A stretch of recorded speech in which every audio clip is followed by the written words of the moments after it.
Okay, so before I wrap these things in rubber, I wanted to just show you around what you get with a Warp-9 wheel. These are 17-inch Supermoto wheels. They are very shiny and beautiful.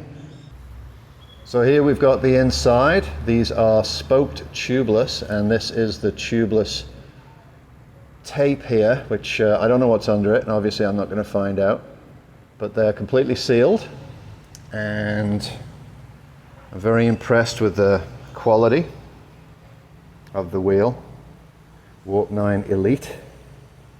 This is the valve right here, and if I just show you around the other side, you'll see that that's where are we? There. That's where the valve comes out.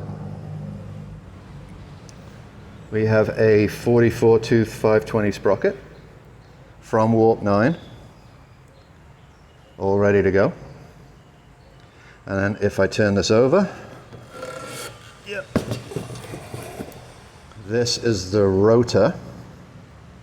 I don't know what size it is, to be honest. You can probably find, but you'll see it's absolutely perfect and very pretty. So yeah, very, very, very nice rear wheel. And its friend over here is the front wheel. This is I believe it's 320 millimeter fixed rotor. I understand that there is a floating option for the rotor. I went for the fixed. It wasn't really a cost thing.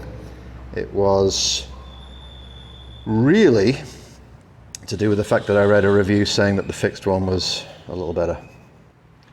So that's what we have. Very, very nice wheel. Just wanted to give you a quick look before I put the rubber on. All right, so I hope that helps if you're looking at Warp-9 wheels. They are very nice. I can't speak to the performance because they're not on yet, but the overall quality, the delivery from CycleHouse, the communication was all excellent. So at this point, I feel fairly happy saying, yeah, I'd recommend somebody buy these. Performance, well, I guess we'll see.